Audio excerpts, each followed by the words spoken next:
Salam alaikum wa rahmatullahi wa barakatuh. J'espère que tout va bien et que tout le monde se prépare à avoir son concours commun.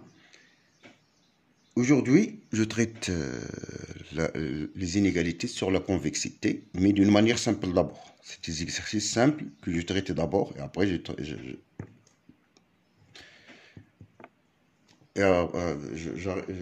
traite des exercices plus intéressants.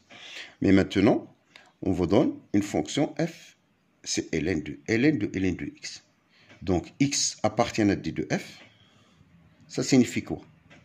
Ça signifie que cette expression a un sens. C'est l'expression ln de x. Mais avant de parler de ln de x, on doit d'abord parler de ln de x. Donc, le ln de x exige que x est positif.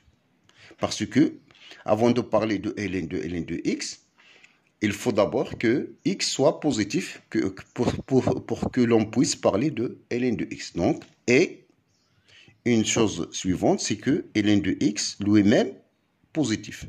Parce que ce ln-là impose sur le ln de x d'être strictement positif. Donc, il est équivalent donc, aux deux choses, x supérieur à 0 et x strictement supérieur à 1. Donc, le domaine de définition de notre fonction, c'est donc l'intersection de ces deux-là, qui est 1 plus l'infini, 1 envers. Voilà la première question. Maintenant, on va montrer que cette fonction-là est concave. On vous rappelle, f est convexe, si seulement si, quel que soit t appartient donc sur un intervalle i, quel que soit t appartient à 0, 1, et quel que soit x, y appartient à i, f de tx plus 1 moins ty est inférieur à t f de x plus 1 moins t f de y. F est concave sur i, ça signifie que moins f est convexe. Et donc, ça signifie que cette égalité est renversée. Voilà pour notre cours. Maintenant, on a un théorème. Si f est 2 fois dérivable, pour que f soit concave, il faut que sa dérivée seconde soit négative. Donc, f de x, c'est i ln de x. On x flèche ln de x est dérivable strictement positif sur 1 plus l'infini. Il est clair?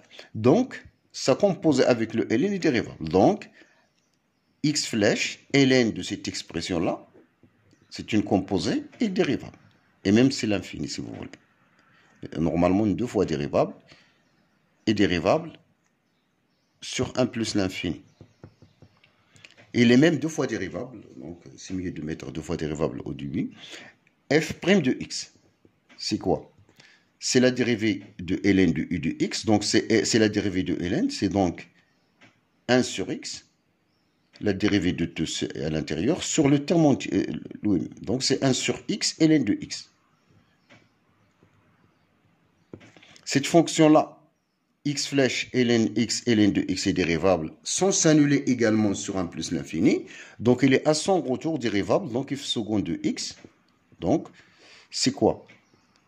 C'est la dérivée de l'inverse. C'est donc l'opposé, c'est moins. Donc, la dérivée de 1 sur u, je vous rappelle, c'est des choses à retenir par cœur, c'est moins u' sur u carré.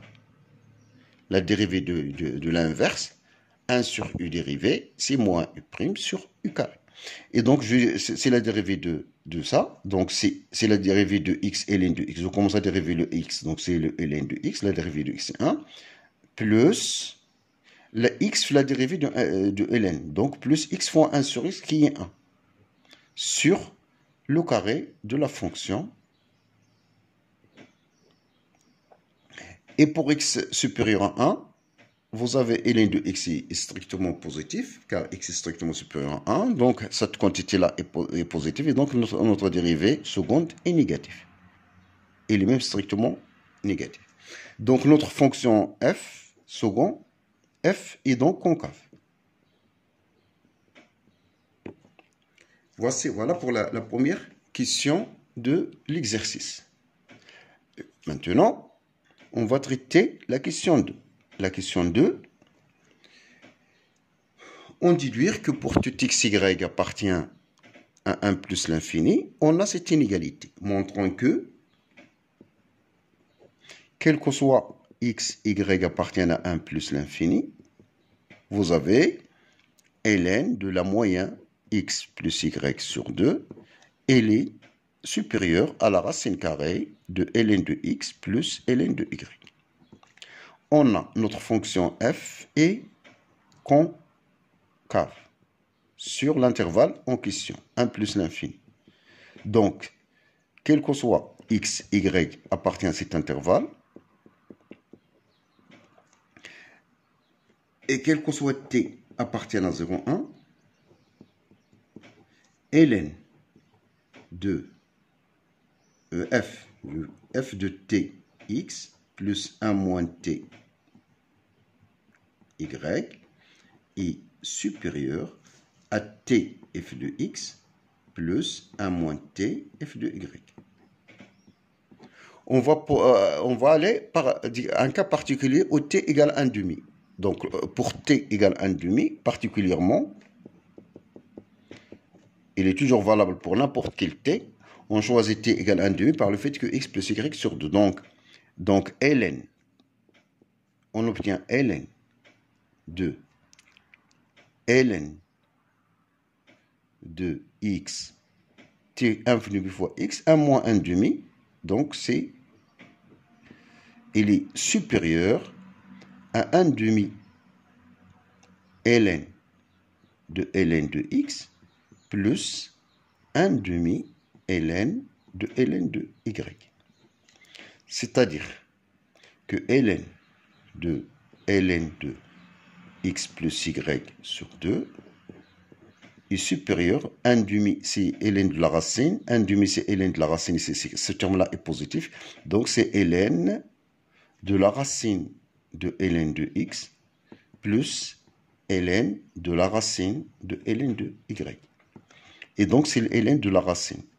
Et donc c'est ln de la racine d'un produit. Là, ça fois ln de a plus ln de b, c'est ln de produit a fois b. Donc, voilà, c'est ln de y.